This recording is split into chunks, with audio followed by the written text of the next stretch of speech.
Assalamualaikum warahmatullahi wabarakatuh.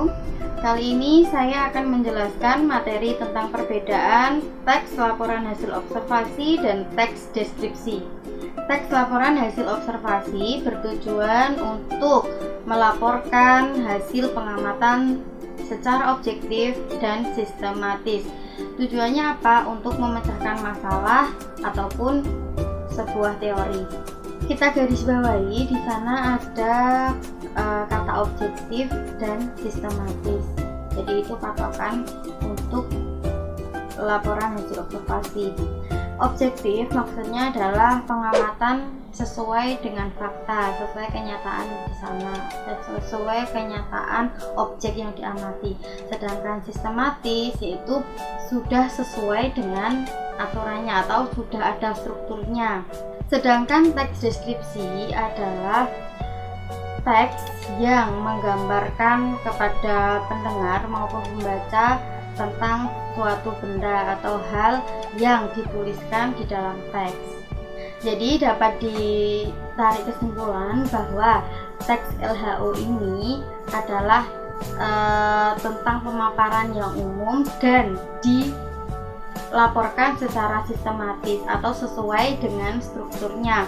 Kemarin strukturnya ada 3. Yang pertama yaitu definisi umum, yang kedua deskripsi bagian, dan yang ketiga adalah deskripsi manfaat.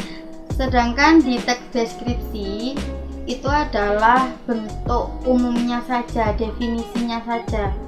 Jadi dia hanya menggambarkan secara umum tanpa ada strukturnya. Contoh, kalau di LHO kita akan mengamati tentang manusia, jadi dia akan melaporkan manusia ini adalah pengertiannya apa, lalu dijelaskan lagi di deskripsi bagian manusia ini terdiri dari jenisnya apa saja, lalu bentuknya bagaimana, perbedaan-perbedaannya manusia seperti apa.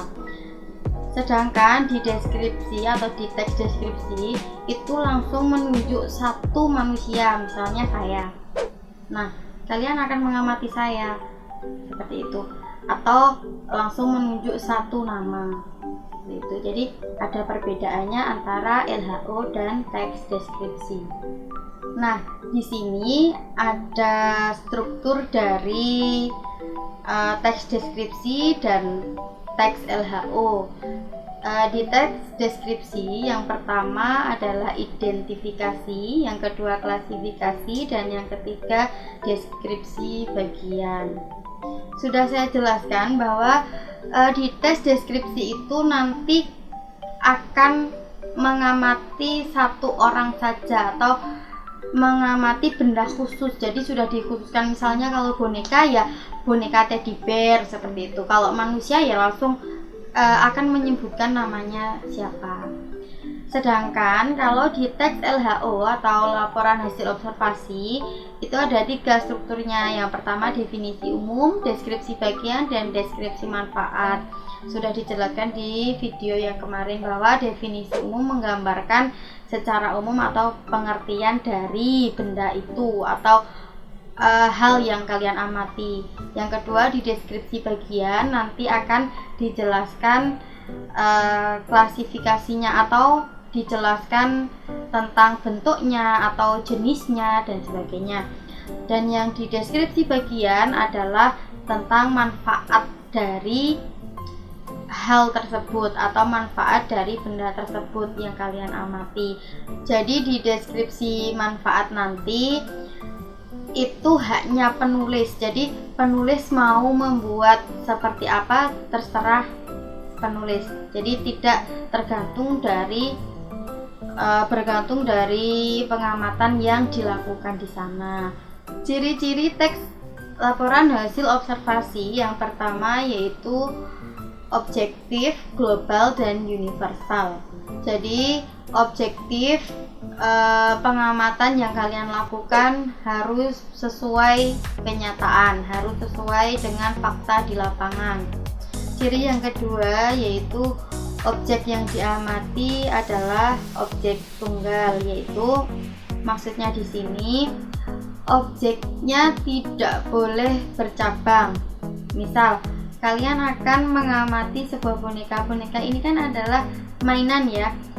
Jadi kalian tidak boleh membahas mobil-mobilan atau mainan lainnya. Jadi fokusnya harus di boneka.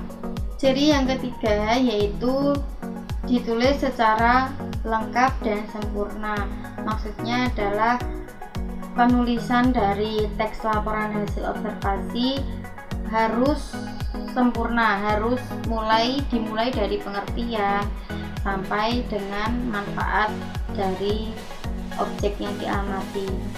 Ciri yang keempat yaitu ditulis sesuai dengan fakta di lapangan atau sesuai dengan fakta pengamatan.